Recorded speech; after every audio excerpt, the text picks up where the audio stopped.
কারখানা করছে। তো কটা দোকানই হয়েছে? শুনছি আগুন লাগছে দোকানের মধ্যে, হাওলদারের। কার দোকান? আমরা তো ওই ভিতরে হাওলদার আর কি। আর এরা একটা মিষ্টি দোকানে রান্না করে একটা করে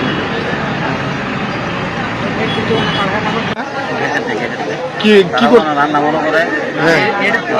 রান্না রান্নি করে গ্যাসটা চালাই গিয়ে থাকা গ্যাসটা খাইতে গেছে এটা এখান থেকে দিনের ভিতরে গেছে। কি এর দোকান ছিল?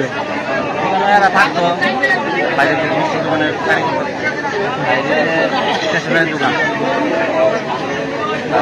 কি নাম? কি নাম? এটা হচ্ছে কাপড় আন্দার দোকান। হ্যাঁ কাপড় আন্দার দোকান।